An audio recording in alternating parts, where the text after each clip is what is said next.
ചർച്ച ആരംഭിക്കുന്നു. ആദ്യം ബഹുമാനപ്പെട്ട ഡോക്ടർ KT ജലീൽ. 5 മിനിറ്റ് അങ്ങേക്കുള്ളത്. സർ, ഇല്ലാത്ത ബഡ്ജറ്റിന്മേലുള്ള വേണ്ടാത്ത ചർച്ചയെ ഞാൻ ശക്തമായി എതിർക്കുന്നു. സർ, ഈ സഭയിൽ ഇന്ന് ഞാൻ പ്രസംഗിക്കണം എന്നുദ്ദേശിച്ചതല്ല സർ. പക്ഷേ വ്യക്തിനിഷ്ഠമായ ചില ആക്ഷേപങ്ങൾ ഇന്നലെ എന്റെ സുഹൃത്ത് ഷാജി പറഞ്ഞതുകൊണ്ട് മാത്രമാണ് ഇന്ന് ഞാൻ ഈ ചർച്ചയിൽ പങ്കെടുത്തുകൊണ്ട് സംസാരിക്കുന്നത്. ബഹുമാന്യനായ ശ്രീ കുഞ്ഞാലിക്കുട്ടി സാഹിബ് ഇന്ന് മറുപടി പറയാൻ ബാധ്യസ്ഥനാണ് എന്നുള്ളതുകൊണ്ട് എന്റെ ചില ചോദ്യങ്ങൾക്ക് മറുപടി പറയും എന്നും ഞാൻ കരുതുന്നു. സാർ, എന്നെക്കുറിച്ച് എന്റെ സുഹൃത്ത് ഷാജി പറഞ്ഞത് ജമാഅത്തെ ഇസ്ലാമിയിൽ ജനിക്കുകയും സിമിയിൽ പ്രവർത്തിക്കുകയും ചെയ്തയാൾ എന്നാണ്. അങ്ങനെ ഒരാളെയാണോ സാർ മുസ്ലിം ലീഗ് മുസ്ലിം യൂത്ത് ലീഗിന്റെ സംസ്ഥാന ജനറൽ സെക്രട്ടറിയാക്കി ഉയർത്തിയത്? അത്തരക്കാരനായ ഒരാളെയാണോ മുസ്ലിം ലീഗ് മുസ്ലിം യൂത്ത് ലീഗിന്റെ അഖിലേന്ത്യാ കൺവീനറാക്കിയത്? അത്തരക്കാരനായിട്ടുള്ള ഒരു വ്യക്തിയെയാണോ മുസ്ലിം ലീഗ് പ്രഥമ ജില്ലാ കൌൺസിലിലേക്ക് അവരുടെ ഔദ്യോഗിക സ്ഥാനാർത്ഥിയായി നിർത്തി ജയിപ്പിച്ചത്? അങ്ങനെയുള്ള ഒരാളെയാണോ മുസ്ലിം ലീഗ് മലപ്പുറം ജില്ലാ പഞ്ചായത്തിന്റെ വിദ്യാഭ്യാസ സ്റ്റാൻഡിംഗ് കമ്മിറ്റിയുടെ ചെയർമാനാക്കിയത്? സാർ, ജമാഅത്തെ ഇസ്ലാമിയിൽ ജനിക്കുകയും സിമിയിൽ പ്രവർത്തിക്കുകയും ചെയ്ത ഒരാളെ കേരളത്തിന്റെ പൊതുരാഷ്ട്രീയ മണ്ഡലത്തിലേക്ക് സംഭാവന ചെയ്യുന്ന ഏജന്റിന്റെ പൊളിറ്റിക്കൽ ഏജന്റിന്റെ പണിയാണോ മുസ്ലിം ലീഗ് കൈക്കൊണ്ടത്? സാർ, എനിക്ക് ചാർത്തിയ ആ പട്ടം ജനാബ് അബ്ദുസ്സമദ് സമദാനിക്കും ചേരും. സാർ, മുസ്ലിം ലീഗിന്റെ അഖിലേന്ത്യാ സെക്രട്ടറിയാണ് ജനാബ് അബ്ദുസ്സമദ് സമദാനി. ജമാഅത്തിൽ ജനിക്കുകയും സിമിയിൽ പ്രവർത്തിക്കുകയും ചെയ്തു അദ്ദേഹം. ഞങ്ങൾ രണ്ടുപേരും അന്ന് ബാൻഡ് ഓർഗനൈസേഷനിൽ അല്ല പ്രവർത്തിച്ചത്, നിയമാനുസൃതം നാട്ടിൽ പ്രവർത്തിക്കുന്ന ഒരു സംഘടനയിൽ. പക്ഷെ അതിന്റെ വീക്ഷണങ്ങളോട് ഞങ്ങൾക്ക് വിയോജിപ്പ് തോന്നിയപ്പോ ഞങ്ങൾ പടിയിറങ്ങിപ്പോന്നു. മതനിരപേക്ഷതയുടെ വഴി ഞങ്ങൾ സ്വീകരിച്ചു. ആ അബ്ദുസ്സമദ് സമദാനി മുസ്ലിം ലീഗിന്റെ അഖിലേന്ത്യാ സെക്രട്ടറി ആയിരിക്കുന്നു. സാർ, ഫറൂഖ് കോളേജിന്റെ ചെയർമാനായി അബ്ദുസ്സമദ് സമദാനി മത്സരിച്ച് ജയിച്ചത് സിമിയുടെ ബാനറിലാണ് എന്നുകൂടി നിങ്ങൾ ഓർക്കണം. ഇന്ന് മുസ്ലിം ലീഗിന്റെ മതനിരപേക്ഷതയുടെയും മതസൗഹാർദ്ദത്തിന്റെയും മുഖമാണ് അബ്ദുസ്സമദ് സമദാനി.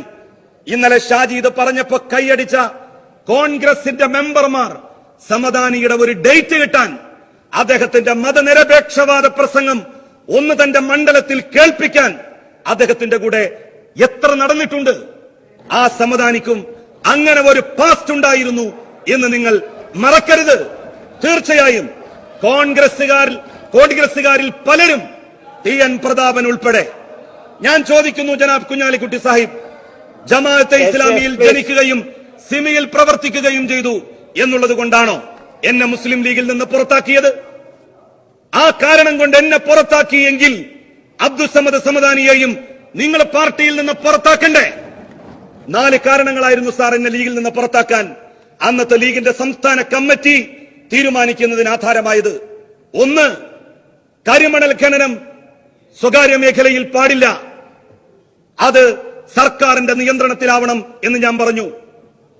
എക്സ്പ്രസ് ഹൈവേ യാഥാർത്ഥ്യമാക്കുമ്പോൾ ബഹിഷ്കൃതരാക്കപ്പെടുന്ന ആളുകൾക്ക് വേണ്ട നഷ്ടപരിഹാരം നൽകണം, അവരെ പുനരധിവസിപ്പിക്കണം എന്ന് ഞാൻ ആവശ്യപ്പെട്ടു.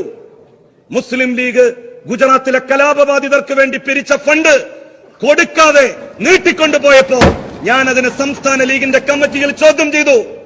സുനാമി ഫണ്ട് സ്വരൂപിച്ചിട്ട് സമയബന്ധിതമായി അത് നൽകാതെ വന്നപ്പോ ഞാൻ ലീഗിന്റെ സംസ്ഥാന കമ്മിറ്റിയിൽ അതേക്കുറിച്ച് ചോദിച്ചു. ആ 4 കാര്യങ്ങളായിരുന്നു സാർ എന്നെ മുസ്ലിം ലീഗിൽ നിന്ന് പുറത്താക്കുന്നതിന്റെ അടിസ്ഥാനമായി വർത്തിച്ചത്. സാർ, സിമിയുടെ മുൻ സംസ്ഥാന പ്രസിഡന്റ് ഫസലുള്ളയെ മുസ്ലിം ലീഗ് അരീക്കോട്ടെ പഞ്ചായത്തിന്റെ സ്റ്റാൻഡിംഗ് കമ്മിറ്റിയുടെ ചെയർമാൻ പദവിയിൽ ഇരുത്തിയിരിക്കുന്നു. സാർ, പുറത്താക്കുമോ അങ്ങ്?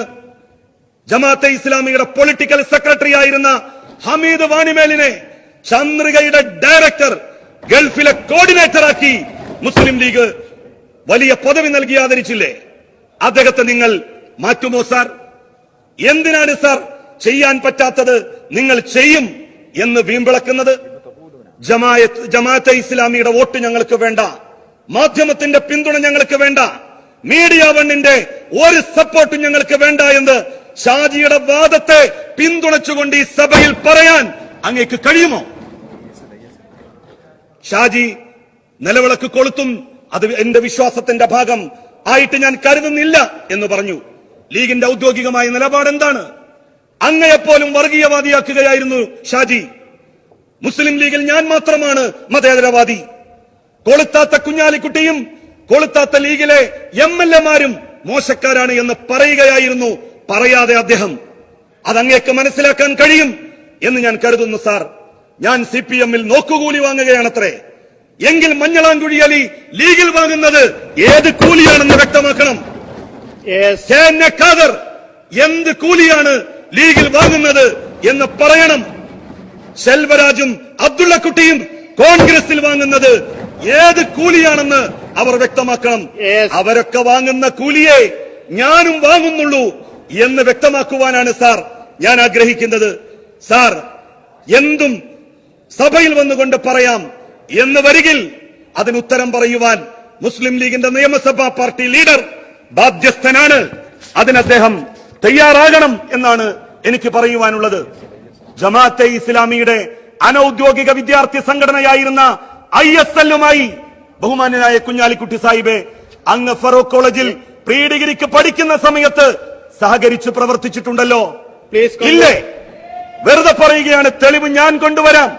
അടുത്ത സഭാ സമ്മേളനത്തിൽ പ്രബോധനത്തിൽ അങ്ങയുടെ ഫോട്ടോ വെച്ചുകൊണ്ട് വന്നിട്ടുള്ള സചിത്ര ലേഖനത്തിന്റെ കോപ്പി ഞാനിവിടെ ഹാജരാക്കാം. സാർ, നമ്മൾ നിലപാട് മാറ്റി മതാന്ധതയുടെ നിലപാടിൽ നിന്ന് മതനിരപേക്ഷതയുടെ നിലപാടിലേക്കാണ് സമദാനിയും ഞാനും കടന്നു വന്നത്.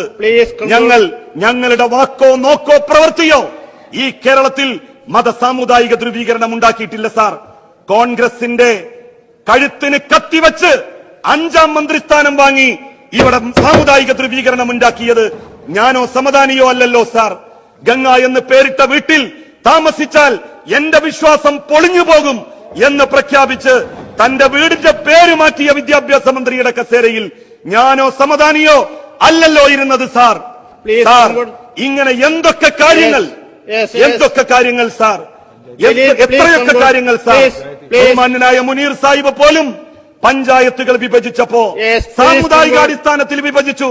ഉത്തരേന്ത്യയിലെ പോലെ ഹിന്ദു ഗല്ലികളും മുസ്ലിം ഗല്ലികളും ഉണ്ടാക്കിയതുപോലെ ഹിന്ദു പഞ്ചായത്തും മുസ്ലിം പഞ്ചായത്തും ഉണ്ടാക്കി. ഞങ്ങളല്ലല്ലോ സാർ അത് ചെയ്തത്. സാർ, മതനിരപേക്ഷതയുടെ വഴി സ്വീകരിക്കുന്നവരെ അപകീർത്തിപ്പെടുത്തുവാൻ വേണ്ടി നടത്തുന്ന ഈ സഭാംഗങ്ങൾ വേണ്ടതുപോലെ തന്നെ കാണണം എന്നാണ് സാർ എനിക്ക് അഭ്യർത്ഥിക്കുവാനുള്ളത്. സാർ, ഇത്തരത്തിലുള്ള ആക്ഷേപങ്ങൾ പറയുന്നവർ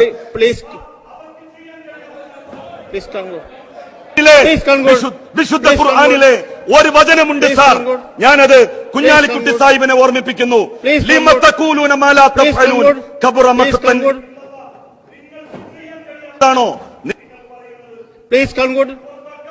നിങ്ങൾക്ക് കഴിഞ്ഞില്ലെങ്കിൽ, അതുപോലെ തന്നെ ഹമീദ് വാഹിമേലിനെ പുറത്താക്കാൻ നിങ്ങൾക്ക് കഴിഞ്ഞില്ലെങ്കിൽ, നിങ്ങൾ ഇവിടെ പറഞ്ഞത് തമ്മിൽ വൈരുദ്ധ്യമുണ്ട് എന്ന് തന്നെയാണ് ഞങ്ങൾ ഓരോരുത്തരും മനസ്സിലാക്കേണ്ടത്. സാർ, രാജ്യത്തെ വിഭജിച്ച